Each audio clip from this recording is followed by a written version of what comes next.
Mon sentiment personnel, c'est que je suis très très fier de toutes les équipes qui ont bossé sur ce projet. Alors pour cette deuxième édition, on a essayé de faire beaucoup plus des événements sur mesure pour tous les acteurs de l'écosystème de la creator economy. Par exemple, le week-end dernier, on avait le Snack Hack. C'était un moment en fait où les créateurs de contenu rencontraient les directeurs marketing et avaient 24 heures pour créer la meilleure collaboration commerciale pour eux. Il y avait 6 marques, des créateurs et donc il y a 6 créateurs qui sont repartis avec un contrat pour 2026. On a fait hier ScreenTube. C'était un événement dédié pour que les créateurs et les producteurs rencontrent des broadcasters et des diffuseurs. Voilà. Donc ensuite, on a plein d'événements comme ça dédiés pour les directeurs marketing, les créateurs de contenu, les producteurs, voilà, tous les acteurs de l'écosystème. Et je pense que c'est ça la grande différence par rapport à l'année dernière.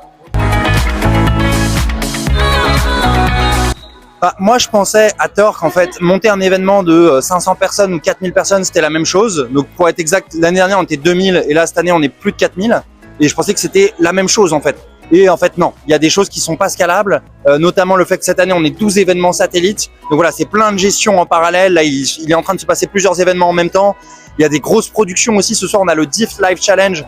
C'est des entrepreneurs qui sont sur des vélos, un peu comme l'échappée de Domingo. Voilà, c'est une grosse production derrière. Donc, ouais, c'était assez challengeant logistiquement, on va dire.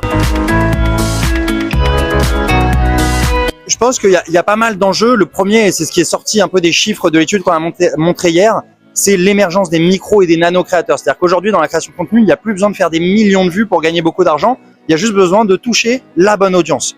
Donc, ça fait qu'aujourd'hui, il y a 350 000 créateurs de contenu en France. Donc, forcément, les marques, elles ont du mal à s'y retrouver.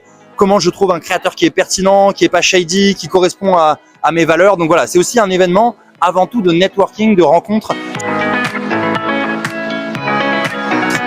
Derrière l'ambition de l'événement, de la Paris Creator Week, c'est voilà, on est sur un marché, la creator economy, en croissance de 25% par an. 25% par an avec les intérêts composés, ça veut dire que le marché double tous les 3 ans. Et le but derrière cet événement, c'est créer de la richesse, de la valeur, des emplois à Paris et en France. Donc l'idée pour nous s'appelle Paris Creator Week, c'est toujours voilà, de créer de la valeur et de faire venir les gens en France. Et c'est pas du tout impossible. Si vous regardez les Cannes Lions, c'est le plus gros événement de publicité dans le monde. 95% des gens qui sont là, c'est des anglophones. Et donc, on peut complètement faire rayonner la culture française et faire venir les étrangers à Paris.